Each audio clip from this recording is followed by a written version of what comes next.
नेमकं प्रकरण काय आहे पाहूयात या स्पेशल रिपोर्टमधून। मजुरांना मारहाण, कोट्यवधींची फसवणूक।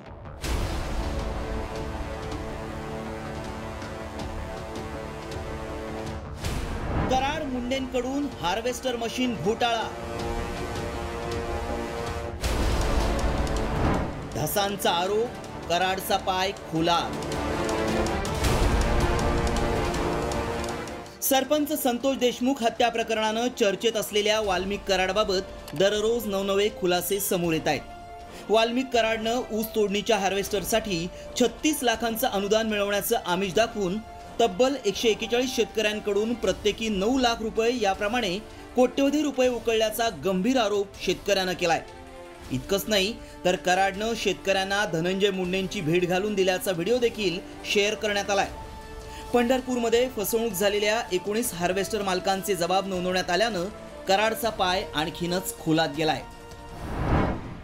सानप वाल्मिक कराड साहेब, परत आमच्या संघटनेची लोक पालवे जितू पालवे मेजर यांच्या मार्फत आम्ही तिथे गेलो असतात। जवळजवळ आम्ही 140 लोकांनी 8 लाख रुपये प्रमाणे त्या हॉटेलचं काय ना आपल्या देवीस रेसिडेन्सी पनवेल 17 नंबर रूममध्ये आम्ही हार्ड कॅश 8 लाख रुपये दिलेत। आज जवळजवळ 14-15 महिने होत आलं, ह्याची आमची कुणी दखल घेतली नाही। आम्ही बीडला भेटायला गेला असता हाणमार केली त्या लोकांनी।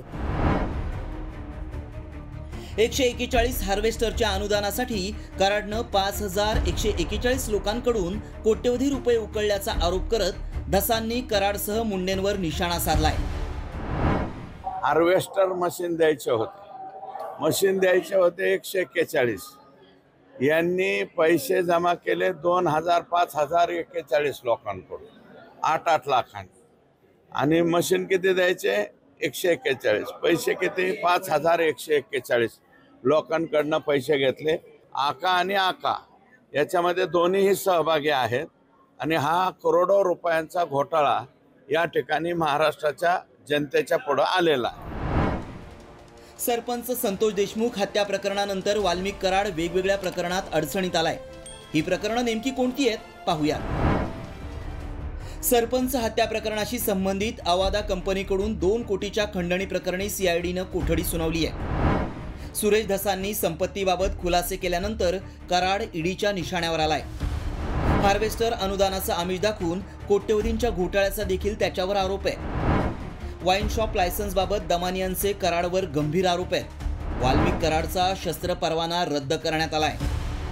एकीकडे सरपंच संतोष देशमुख हत्या प्रकरणी वाल्मिक कराडवर संशय व्यक्त केला जातोय, त्यातच आता थेट धनंजय मुंडेंच्या जवळकीचा संदर्भ देऊन शेतकऱ्यांकडून कोट्यवधी रुपये उकळल्याचं प्रकरण समोर आल्यानं आता कराडवर आणखी एक गुन्हा दाखल होण्याची शक्यता आहे।